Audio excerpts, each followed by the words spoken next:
Well, dear students of the Simone Weil promotion, it's my special pleasure and honor today to welcome here to the college Mrs. Nadia CALVIñO, who comes to the college for the first time. So we hope, of course, that it will be a first, and then there will be many other visits to our institution. She is going to address us on the very important strategic subject of the future of EU finances. And we could not hope to have a more qualified expert here today to address us on the issue. She is, since 2010, the Director General for Budget. Crucial function, of course, also in the Commission, especially at this time, also soon the negotiations to be started for the new multi-annual financial framework. But this is only the last of a series of very distinguished positions she has held. Before, she was Deputy Director General with a special responsibility for financial services in the Director General for Internal Market and Services, and until before 2006, she was Deputy Director General for Mergers and Antitrust in the Director General for Competition. This also being, of course, as you all very well are aware of, a core area of EU competences. Before joining the European Commission, Director General CALVIñO career as a civil servant in Spain and worked in the Ministry of Economy in the area of foreign trade, macroeconomic forecasting, and economic policy and competition. The last position she held was that of Deputy Director General for Legal Affairs and Director General for Mergers and Director General for Competition. So you can see very senior positions in the national level, in the Spanish context, before she continued her career at the EU level. She has also, Mrs. CALVIñO also has an academic dimension because she worked as a teacher of economic policy and financial systems in the Universidad Complutense of Madrid. So no stranger to academic institutions for sure. So really here we have tremendous expertise today with her here at the college to enlighten us on this subject of the future of EU finances. These are surely challenging times for the EU budgetary perspectives. So I think it was never an easy domain.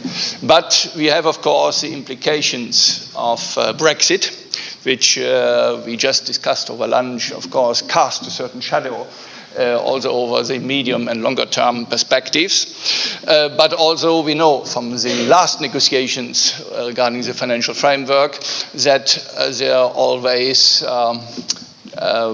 controversial and conflictual positions of the member states about issues such as solidarity, about net recipients, about the question on which to focus the expenditure. There are some predictions that the European Union may be forced to fund more activities with less means. Maybe this is too pessimistic an assessment. A lot remains, of course, to be negotiated. In June of this year, the European Commission presented a reflection paper with different scenarios, 5 different scenarios actually. One scenario was to continue largely on the basis of the existing arrangements, but there are 2 scenarios each for either doing more with more or actually doing also 2 scenarios where actually less of a financial investment on the European Union side would be made, and what the consequences would be in terms of focusing then the expenditure only on certain areas. Where I think there is no question about is that the demands of action by the EU have increased over the last few years. You only need to look at a domain such as migration policy, where there have been a lot of demands for the EU to do actually more but more with what means disposable. Another core area is security. So if it comes to security in the large sense, of course, the bill can quickly very much grow on this side. And of course, all this also raises question about the respective sharing of member states as regards contributions to the budget, and also in terms of what member states are expecting, rightly or wrongly, to get back from the budget. So quite a challenging context. What we should all bear in mind is that the volume of the EU budget still remains relatively limited. We are still under 1% of the gross net gross national product of the member states, and we are still around only 2% of public expenditure in the whole of the EU. So there is a lot of political attention, a lot of political conflict potential surrounding a budget which remains relatively modest by the standard of the member states. But I will leave my introductory remarks to that and hand over the floor to Ms. Calviño for her presentation. Well, thank you very much, Rector Mona, for those very kind words and this kind introduction. And it's a real pleasure for me to be here, being, of course, in the College of Bruges, which is, I was saying over lunch, a mythical place. And you are so lucky and so fortunate to be able to study here. But also being able to share some views and listen to questions and exchange with young persons and young persons who are interested in European finances. And I have to tell you, there aren't so many hundreds of persons outside which are so thrilled and interested to be discussing about this subject matter, which I find fascinating. But there are a lot of people that think, oh my God, budget, what a boring thing. But let me start precisely trying to provide some background and a framework of why it is so interesting to be discussing the European budget these days and what is going on. And you already, Rector, you already pointed out some of the challenges and the circumstances which are surrounding us in Europe. And as I am sure you're all aware,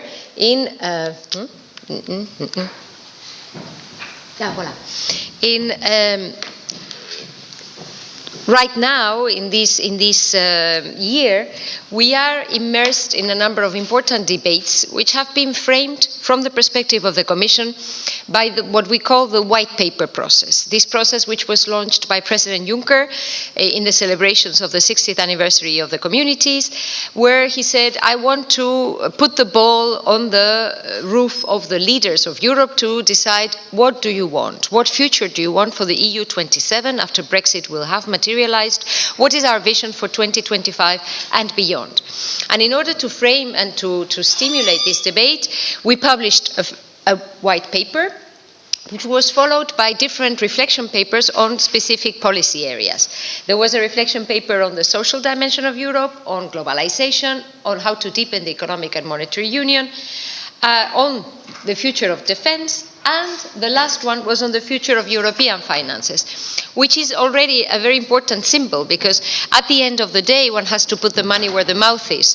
So we can all have great visions and extremely ambitious perspectives of what we want to achieve, but if the budget doesn't follow, that can just remain empty words. We were discussing about grandiloquent and empty words at the end of the day. So already the Commission, by doing this series of reflection papers and leaving the last one, the reflection paper on the future of European finances, was marking this idea.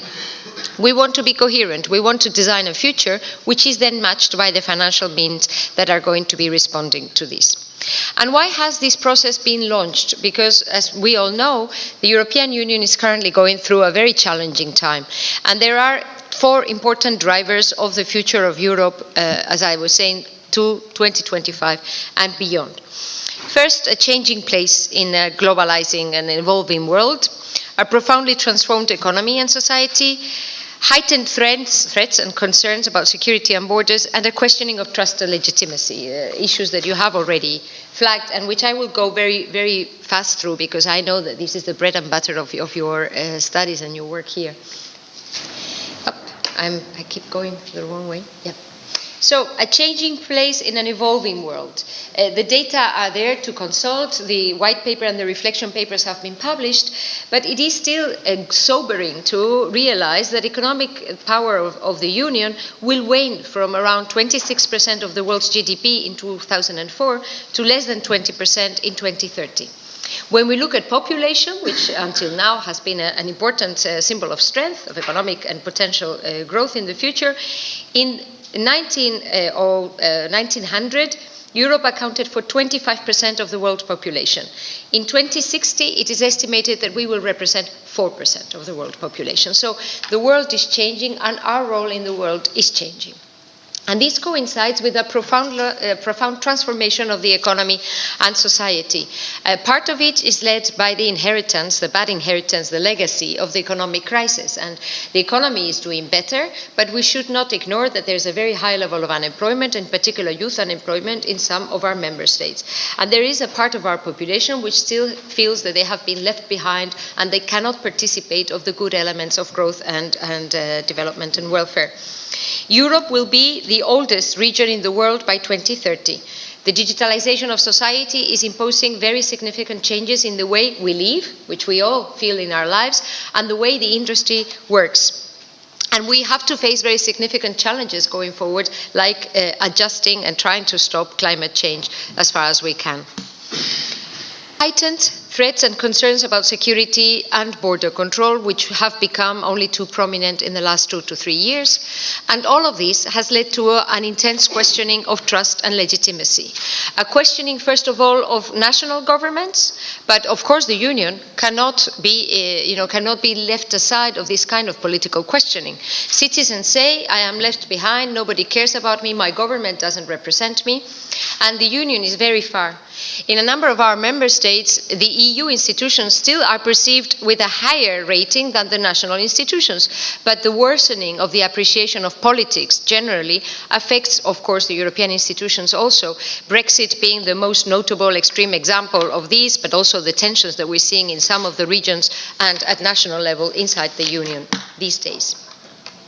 Now, if there is one thing I have learned in these 4 years being Director General for the budget, is that everything that happens in reality sooner or later impacts the European budget.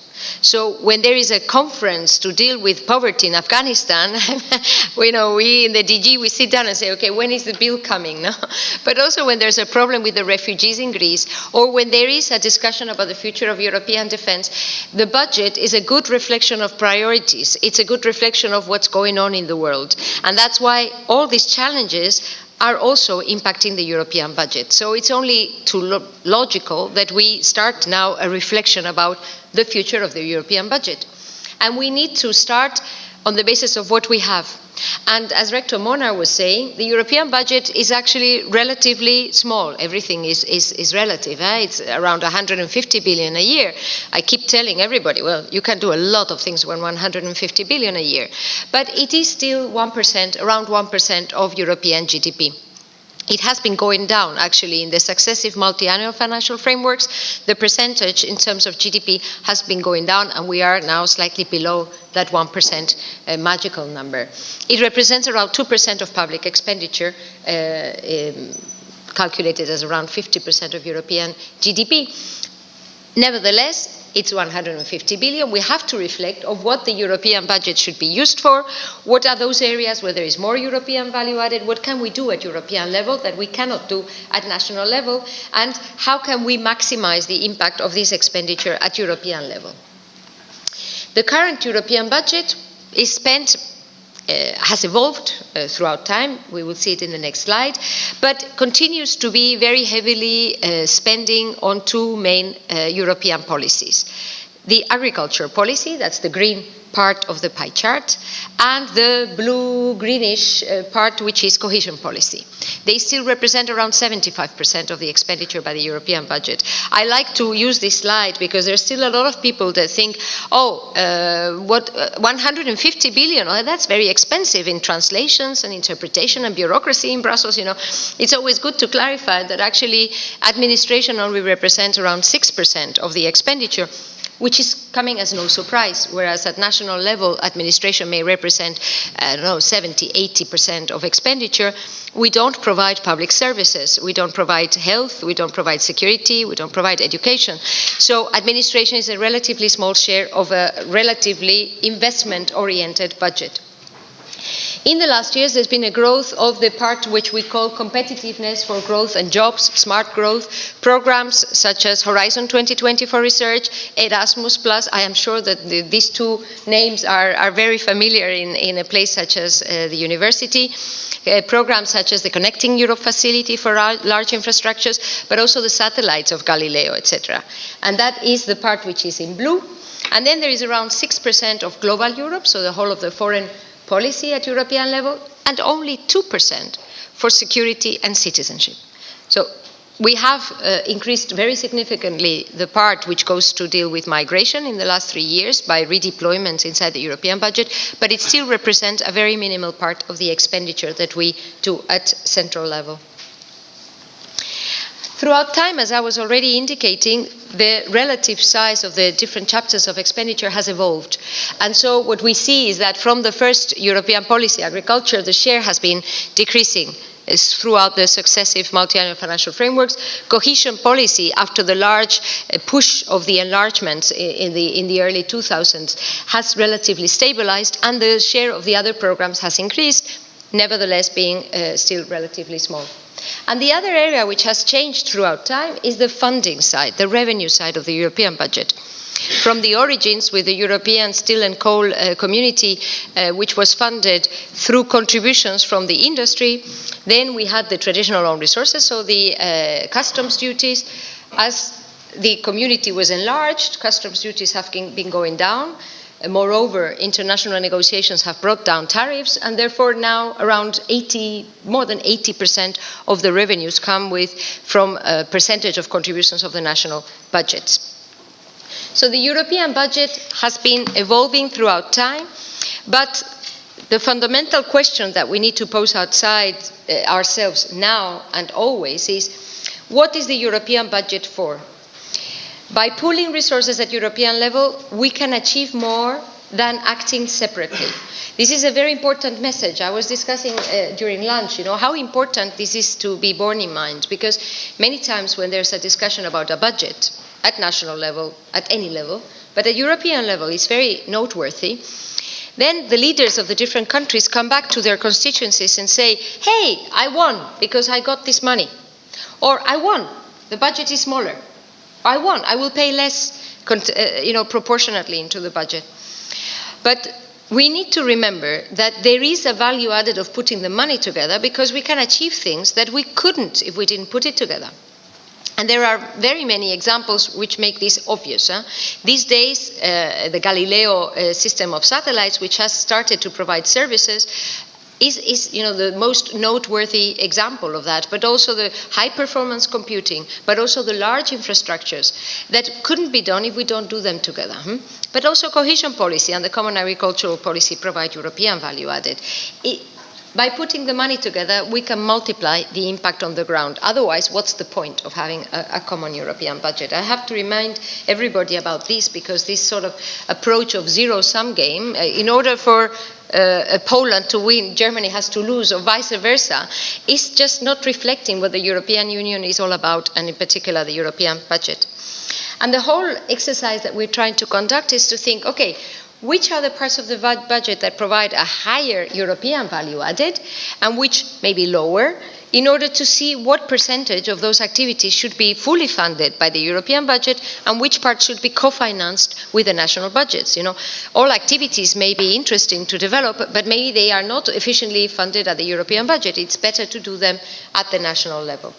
And that's a bit the principle that's guiding us in the reflections for the future.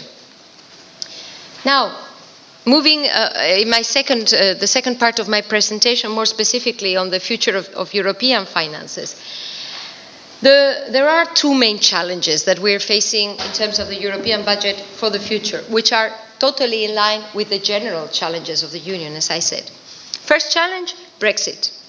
So the UK is an important contributor. It's an important country with a important GDP, and therefore the fact that the UK will withdraw from the Union has an impact in terms of the financing of the Union. Second challenge, which is what's reflected in this slide, the Union is called to deliver on new policy areas. We are requested, as Rector Mona just said, we are requested to do more in areas which were until now reserved to the privilege and the exclusivity of national sovereignty. We're talking about border control, security, we're even talking about defense. These were totally forbidden, no entry areas until very recently. And these are all areas that cost money. So there are two challenges: how to face the withdrawal of an important member state and how to fund the new needs that European citizens are expecting the Union to deliver. And this is the thrust of the reflection paper we published at the end of June, and is the thrust of the exercise that we are conducting these days, which is, okay, how to face these two challenges and strike the right balance between existing policies and priorities and new challenges.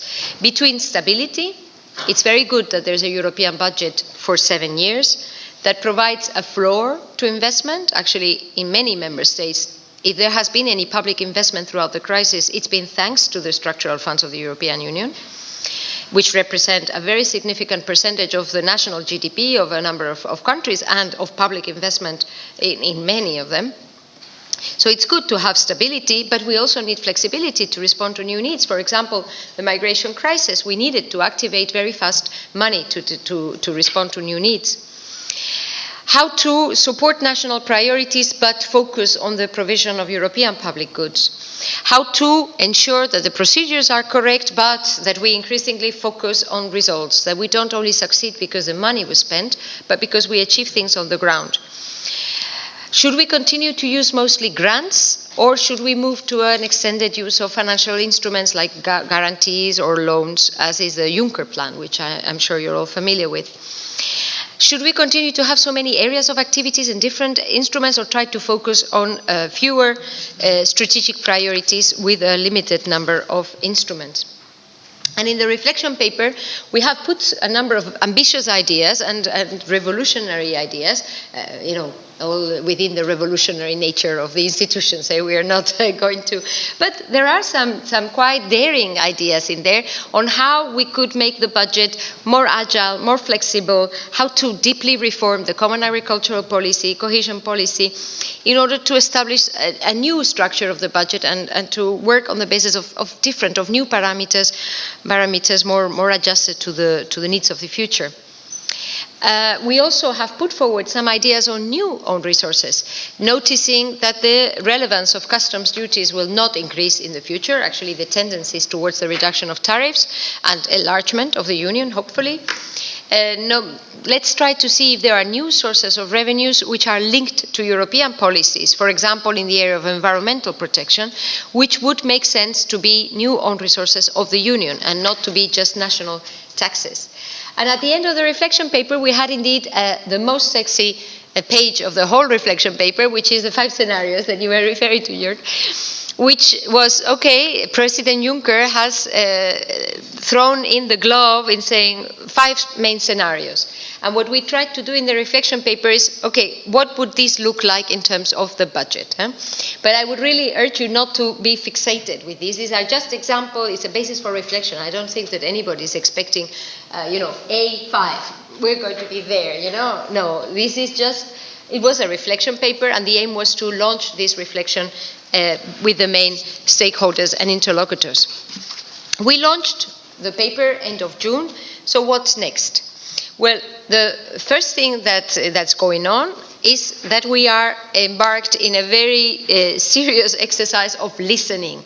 And my coming here today is part of this listening exercise. It's a reflection process, and therefore we need to reflect together, and we need to listen to the stakeholders, not only the prime ministers, which also are being visited by the Commissioner, but also young students, also farmers, also young workers, or not so young workers in different areas of the economy of Europe. We want to listen. We want to understand what are the concerns, what are the priorities, in order to try to at least try to get it right, when we prepare the next multi-annual financial framework. Because When we finish this reflection process, end of December, there will be an orientation debate in the European Council in February. This is news. In the last European Council, they agreed on this roadmap.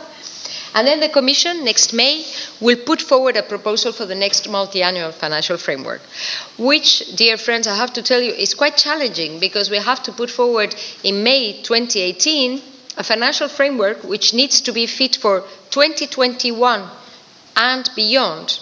Who knows what the economy and the society and the politics of Europe are going to be like in 2021. We don't have a magic ball, but we need to try to put forward a proposal that can serve as a basis for the unanimous agreement of the 27 member states on how they want to fund the Europe of the future. Since we are good civil servants, we're not waiting for the magic word to come from the top leaders in February. We have to start preparing. And what we are doing inside the Commission is a thorough analysis, what we call a spending review, which is a systematic analysis of all the spending programs to see which ones work, which ones don't, which of them are to start with being implemented or not, what are the reasons for that. Are they efficient as they are, standing alone? Should we merge different programs? Should we use new instruments so that we are technically ready to respond to the political priorities that will come to us in the coming months? So this is what we are doing. This is the context in which I come today to discuss with you what should be the future of European finances. And I have to end, again, being extremely grateful for this opportunity to speak to people who are not only very well educated, not only young, as I said, which is a virtue in this context, but also fervently pro-European and therefore colleagues in this sense, in terms of designing the future we want for us. Thank you very much, and I'm happy to take your questions and comments. Well, thanks very much, Director General, for this very substantial overview of the process, but also of the key challenges which you are facing, or that the Commission in drawing up the proposals now for the financial future of the European Union. You have really managed in a relatively short period of time to cover all the key issues. And well, maybe I should thank you in particular also for the willingness to listen to our students and to get an input. I can certainly testify that our students are, to say the least, very much interested in European cooperation and integration, and I imagine therefore also, of course, have a concern about the future financial framework, because we know that without money very little can be done in politics. I've spent more than 15 years in the British academic system, and there is a certain pragmatism, or at least there was a certain pragmatism in the United Kingdom in the past. And one of my British colleagues always said, money is a lifeblood of politics. Without money, you can't do anything. So I think to some extent it's also the case, as you rightly indicated, for the European Union, even in external EU external relations. Ultimately, if you want to achieve something, you ultimately always have to look also at financial instruments. So without funding, very little would actually be possible at the EU level. And I think actually if you look at expenditure, it's there the crucial test, what really counts also for politicians, because that's where you can see where really an investment is made. You can have a lot of words, but if it's not backed up at some stage by any funding, you can say, well, that's nothing but rhetoric. So there's also a crucial reality test for any country, actually, but for the European Union as well. So I have already taken too much time. The Director General is going to listen to you and answer questions. Yes, there's the first one. Thank you for your presentation. So I would have two questions. The first one, well, the pluriannual framework has been initially designed to overcome the conflicts between the Council and Parliament. And we see this in the last framework. I think that the Parliament wanted to raise the credits of engagement of 5%. The Council wanted to put them down. So when it comes to the next negotiations, what do you think could be the main disagreements here? And what would be the role of the Commission in maybe informally or formally interacting with the other institutions? The second question, a bit more precise. So now we have all these discussions about the reform of the Eurozone, and of course there is the idea of the budget of the Eurozone. I'm aware that maybe it's politically a bit sensitive to speak about, but on a pure technical level, what would be your assessment of these type of proposals? Thank you.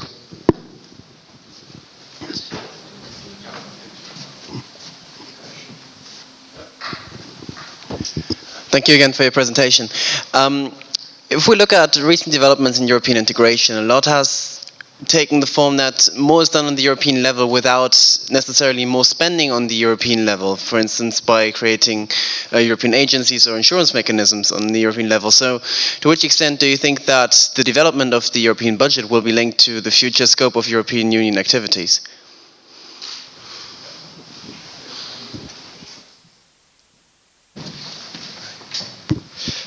Hello, and the common agriculture policy seems like a very hotly debated topic, especially here in a college. And my question would be, why common agriculture policy should be attributed to the domain of European Union and not a single member state. For Galileo, it seems pretty obvious that it's better to do it together.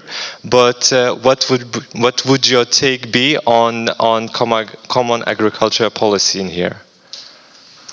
Well, maybe I will reply to this, which is already enough, and then I take more questions. Well, excellent questions. To some of which I cannot reply here with the microphone. We can chat afterwards in the margins. But the first question is a very good opportunity for me to explain how the negotiations for the budget go. And actually, right now, we are in the thick of the annual negotiations for the budget for next year. The conciliation process has been kick-started the day before yesterday with the first conciliation committee, and I hope that we will have an agreement on the 17th, Friday, 17th of November. This is the target date. The traditional negotiation goes like this. The Commission puts forward a proposal. The Parliament is, and I'm simplifying enormously because I know this is maybe web streamed of course this is not always like that, and all the institutions have their own approach. But when I look back at what happens every year, the Commission puts forward a proposal, the Parliament tries to increase it significantly, the Council tries to cut it significantly, and after a very tough negotiation, we get to the Commission proposal. So this is more or less around. I mean, this is looking at me, my colleague Desislava, who lived her first budget negotiation last year, can testify that this is very much how things go. So this year, again, these 2 weeks we are, and my only outing is coming to Bruges, because otherwise this night and for the next 2 weeks we are fully absorbed by the negotiations of the budget for next year, and we face exactly the same situation. We put forward a proposal, the Parliament went 2 billion above, the Council went 1 billion below, and my guess is we're going to end up quite close to the Commission proposal. Now, on the annual level, this is relatively easy. When it comes to the multi-annual financial framework, it all gets much more complicated, because it is not only the interest of the collective, of the joint interest of the 27, or of the. Each country has a very different approach to what they expect to get from the budget and what they want the European Union to do. And so you have the different national specificities, and also in the European Parliament there are different views from the different political parties as to what should be funded more or less, different emphasis in different areas. And all of this is more or less fixed for 7 years, so the stakes are much higher than at the national level, no? So, if I want to be very straight and simple, I would say, yes, normally the Parliament will ask for more money, the Council will ask for less, and we will end up around. But I think that the negotiations of the multi-annual financial framework are going to be much more complicated than that. The combination of the different policies is also a very interesting feature. And maybe I'm going to jump to the last question to talk about the common agricultural policy, and I will come back to the others later. Because if we do a very fast summary of what the 27 look like, 28 for the moment look like, we have the Friends of Agriculture, the Friends of Cohesion, and the Friends of Rebates. Now, with the departure of the UK, the leader of the Friends of Rebate leaves the union. So that will, that may create a different dynamic. Let's see what the dynamic is like, but it's not so clear who is the friend of agriculture or how far the Friends of Agriculture are ready to protect that policy. The Friends of Cohesion is the same. Some of those countries have grown enormously and maybe are in a different phase. And who will be the Friends of Rebates? Or will we finally be able to get rid of rebates, which is one of the revolutionary points that we made in the reflection paper. Still, I think that the Common Agricultural Policy, and I have become much more of a believer since I am doing the budget. I think there is a huge value added of having the Common Agricultural Policy. At the beginning of the Union, it was a no-brainer because it was after the war and what we needed was sufficient food. And so it's so interesting when one thinks it's Euratom, it's the coal and steel community, and it's the Common Agricultural Policy. So these are the bases for war. We put it all together, we control it centrally. There is, one of the main elements of how to feed an army is controlled centrally. It makes so much sense, no? It is true that the policy has evolved throughout time and it doesn't have the same sense today. But still, I have lots of doubts that we could have the same internal market for agriculture that we have if we didn't have the Common Agricultural Policy. First, of course, we need the standards. That's clear, and that could be without the money.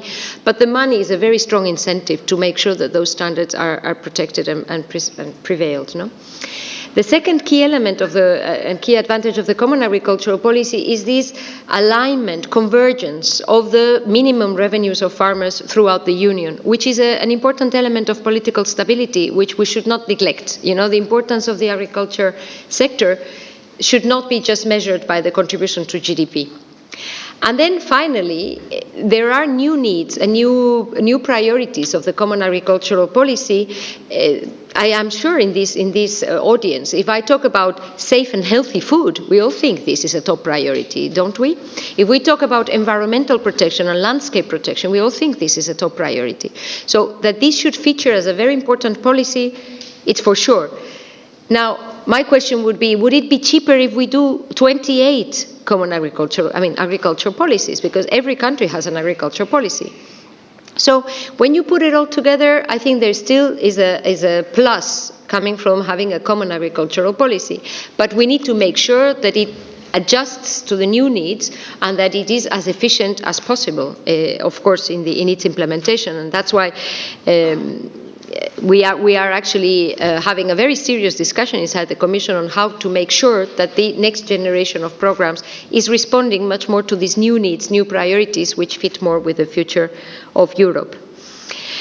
There was a question on the Eurozone, which is a very complicated question because let me try to bridge the complexity by saying it's a complex question to reply today, and maybe it's going to be easier in the future. Because President Juncker was very strong in his State of the Union speech when he said, the Union has to breathe with both lungs. I really don't want an East versus West Union, a North versus South Union. The Union is the 27, and I want to keep everybody in. And I want everybody to be in everything. That means all the countries in Schengen, it means every country in the Euro. And when we think about it, actually, except Denmark, all of the 27 have a vocation to be part of the Union. And actually, from the economic point of view, Denmark is inside the Eurozone in economic terms. So there is a lot of discussion now, but if we go towards a union at 27 that is actually quite aligned, then the debate is a bit different, in this regard. And in a way, what we would be building for the Eurozone is the embryo of what could work also for the 27 in the future, So I think that we have to keep this in mind when in the coming weeks there will be a lot of discussion, a minister and a budget and this and that. I think inside the Commission there's a lot of reflection about it's not now, it's what do we build for the future, which can be larger than what looks possible today. And I think there was the last question that I haven't addressed is money is not everything. I'm very happy to hear that. I keep saying this. If only money could solve all the problems, like wars and the migration crisis. If it was a matter of money, it would be solved already. And the European Union is mostly a policy-making, I mean, the European institutions are policy-making institutions. So we have to make sure that the budget accompanies the policy-making activities of the Union. And we have tried in the last years to align those two legs as much as possible. For example, by linking the structural funds with the European semester, country-specific recommendations, the European priorities for investment in the different countries. And I think that's a tendency that will continue in the future, to try to make the budget a mirror of what we are doing on the policy side, also on the revenue side, as I said in the slide.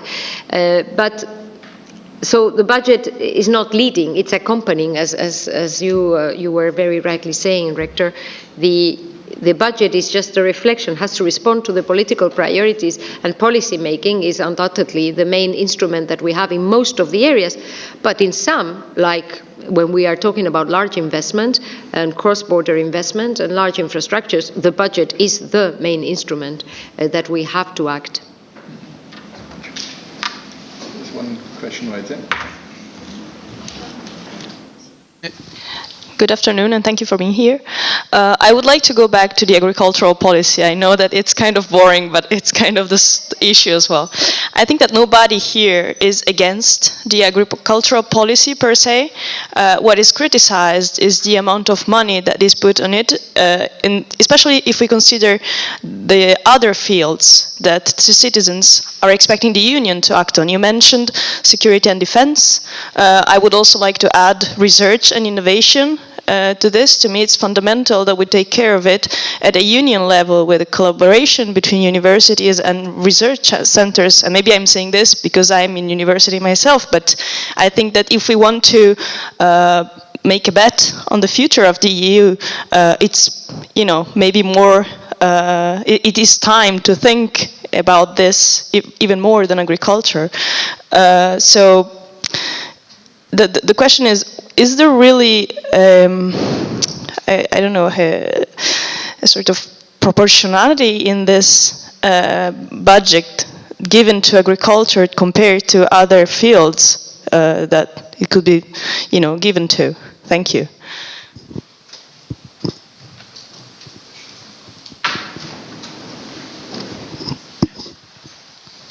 Good afternoon. Thank you very much for your presentation. I wanted to know if you think likely to have a sort of Buy European Act for European funded projects. Buy European? Some kind of earmarking to use the money from EU funds and spend it and give it to European companies, like privileging European companies in the granting of EU funds. And also, I would like to know where is the reflection, and if you have insights about the options for a kind of Eurozone budget. Thank you very much.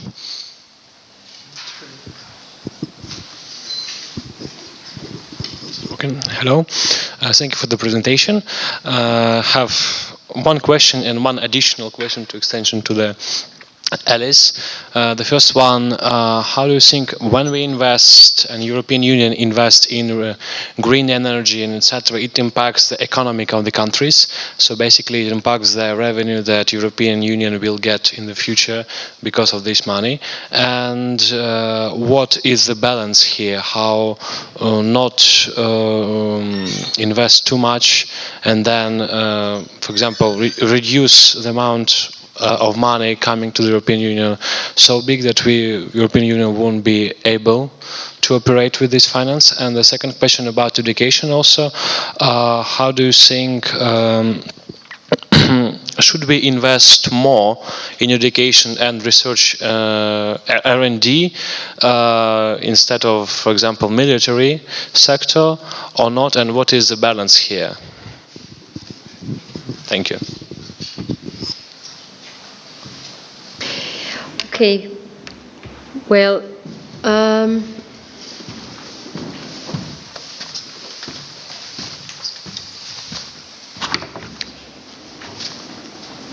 Two things on the common agricultural policy. First of all, you have seen in one of the slides that the share in the budget has been decreasing. So there is a historical tendency in terms of the importance of the common agricultural policy inside the budget, which I would expect, and here I have to speak with a lot of prudence, we haven't even put forward our proposal, but one would expect that that trend would continue in the future. But what I think is a bit like when we discuss the amount of the budget. Still, it will be a big amount of money. So I think that the most important thing would be to create synergies between the different policies. This is to say that the money which is put into the common agricultural policy is also important for research, is also useful for all the other benefits that we're saying. Thus, my emphasis on safe and healthy food, new ways of production, environmental protection, water cleanliness, all of these elements which the agricultural sector can contribute to. And then we kill two birds with €1, if I may put it this way. No, we don't kill the birds, but we could achieve much more if we could go in this direction of making that policy, which will continue to be very important in the budget in the future, not only contribute more to other objectives which are just as important.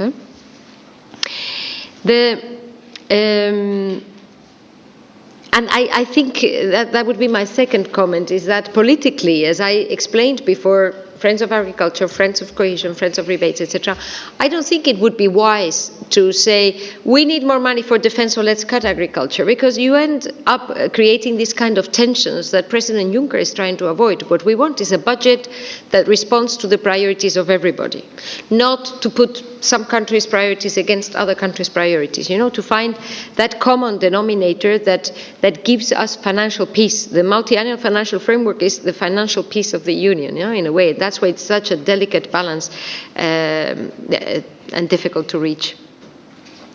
I don't think there's any idea to have sort of bi-European approach. As you see in the Harnessing Globalization paper, the objective of the Union is to continue to be to have a rules-based, regulated, but free trade approach. We don't want to start discriminating some against others.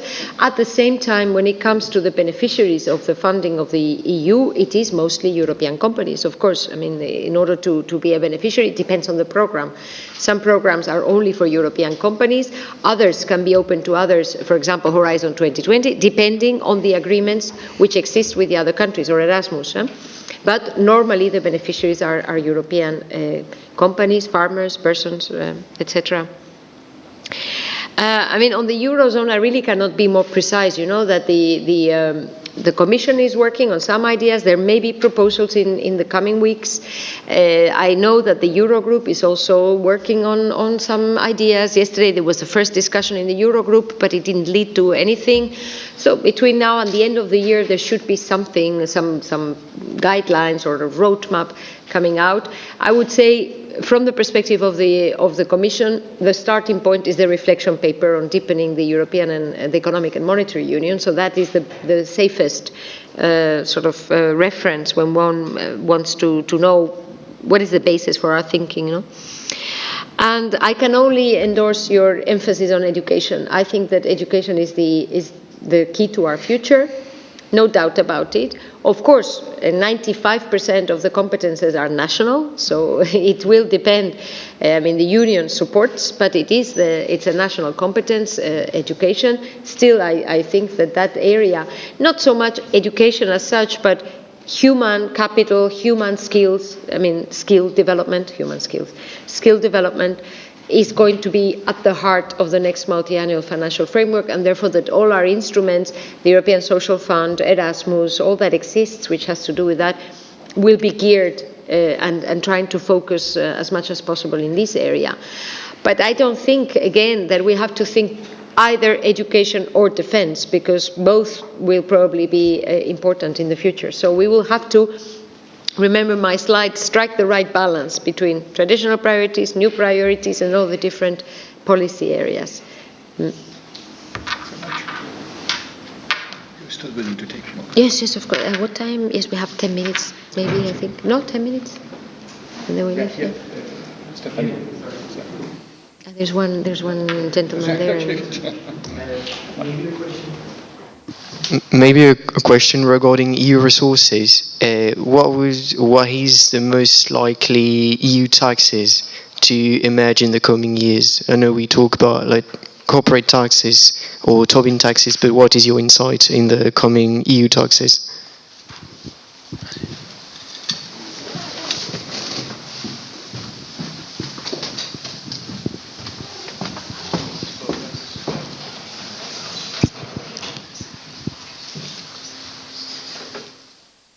Thank you so much for being here this afternoon.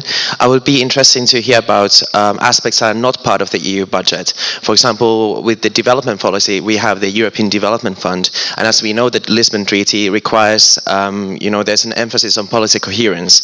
So for me, as a student of international relations and diplomacy, it seems as there's a great risk against policy coherence when certain funding instruments are part of the budget and some of the ones are outside of the budget. And of course, I guess we can all trace the reason for this, the member states' inability to agree on certain procedures and processes by which these funds should be used. But I would be interested in hearing about your personal experience as working at the DG budget on how does this balance between powers when it comes to member states and union interest, and especially contentious areas such as development and foreign policy, how does it affect your own work?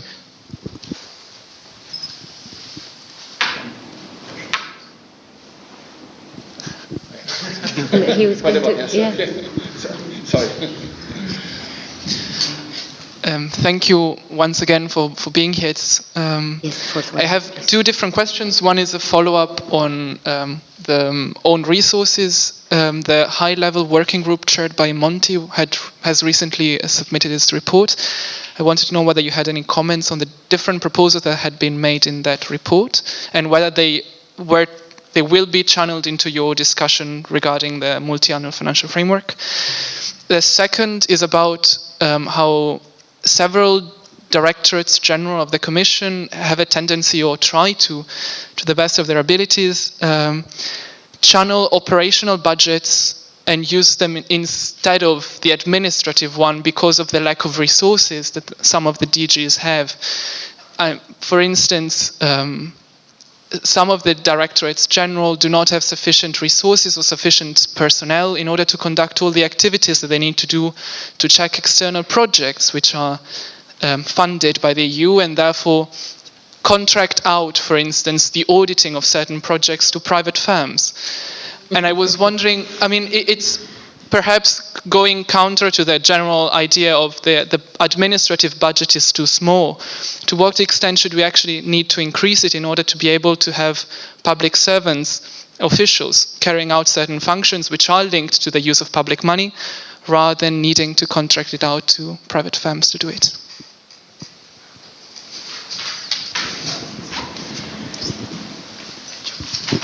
So thank you for being here this afternoon. It was very interesting. I have a question regarding the MFF.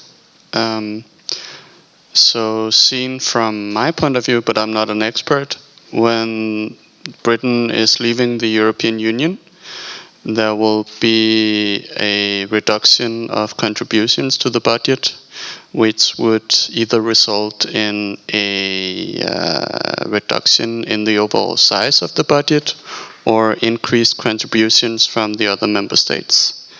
What are your points on that, if you have any? Thank you. Okay, well, thank you very much. This has been, your questions were excellent. You are getting very well trained here to, at least to put speakers in uncomfortable positions. Now, on the question on own resources, if you look at the slide, which we will circulate the slide so you can look at it afterwards. It is, of course, the work that we're doing is based on the report of the high-level group on own resources chaired by Mario Monti, whose secretariat was in my DG. So, we were preparing the work. So in that sense, the starting point is the Monti report, but then we are trying to conduct a deeper technical analysis of what could work, what would be the revenues, etc. Because looking at different areas. There are three main areas we could signal. One has to do with European policies and notably environment. So should we establish a CO2 tax? I can already tell you a couple of member states, when this idea was mentioned in the Council, were not very favorable, to put it mildly. Or other kind of taxes linked to environmental. Now, the interesting feature of environmental taxes is that eventually they should go down in terms of the revenues. If we are successful, we disincentivize the negative behaviors, and therefore the revenues would go down. But we need to think of own resources, which also provide stability and sufficiency. So we are looking at each of the candidates from this multidimensional perspective. The second group of candidates could have to do with new taxes or bases which could be harmonized. The corporate tax base has been mentioned. The FTT would have been an ideal one. In the future, there is this digital tax, which some are proposing to create, and Commissioner Moscovici has flagged. Is there any other kind of taxes linked to the internal market that could be source of revenues? And thirdly, there would be other revenues which are not taxes, but rather fees. For example, these days we are discussing a new entry-exit system. And actually progress has been made this week in the creation of this new regime, where there would be a European ETIAS, which is like the ESTA, to go to the US and Canada. If everybody that comes into the Union will have to pay a fee, should that fee go to the national coffers, or should it be a European own resource? So we are looking at each of them systematically, and let's see what comes out of the technical work which is currently going on inside the Commission. There was this very good question about the European Development Fund. I mean, the foreign affairs area is one where their coherence has increased significantly in the last years. When it comes to the structure of the budget, the EDF is outside the budget, but it's managed by DG DEFCO inside the Commission. So actually we do have a lot of interaction between the programs of the budget and the EDF, and we can ensure that consistency in the implementation. But also the fact that Madame Mogherini is now more integrated inside the Commission structure and the new structure of the governance of the Commission with the Vice President over the different commissioners has reinforced a lot I think, in my experience personally, with all the caveats, I would say it has increased, and it's an area where coherence is quite strong, and we have been able in the last years to redirect funds to those areas which were a priority, north of Africa, eastern neighborhood, etc., using all the different instruments. There's scope for improvement, and we're looking into that, but it's an area where that's going on. And the question is more not so much on the EDF, but other kinds of instruments we've had to create, like the trust funds, the facility for refugees in Turkey, which are a bit alien to how the European budget works. It do not follow the normal co-decision procedure, and we have to see how best to articulate these kind of actions in the future. And then the last question, the last two questions. Now, on the civil servants, could I take note of this and could I use a recording in some member states? Because actually administrative expenditure is the one area where all member states are thrilled to cut. So every time we make a proposal, if there is, maybe Belgium and Luxembourg are more doubtful because of their relationship, but otherwise everybody wants to cut administrative expenditure. And you're very right that if we want a first-class administration, we need a first-class administration, and that we need to pay for a first-class administration, and it means having civil servants which are recruited, which are incentivized to work in the institutions. But we will always need to have flexibility, because there are some kind of procedures and issues which are better done by the private sector or by external providers, studies, or so. I don't think that we can say everything has to be done by the institutions, but we need to strike the right balance of that. And then for the future, you have very well illustrated what the challenge is. So there is a Brexit gap, there is a new needs gap, and how do we fill it? Through more contributions or less expenditure? Now, my personal wild guess would be somewhere in between. That is normally where we strike the right balance in the Union, through compromise and very long meetings, which yield results, and I hope that will be the case this time. Thank you very much for those questions.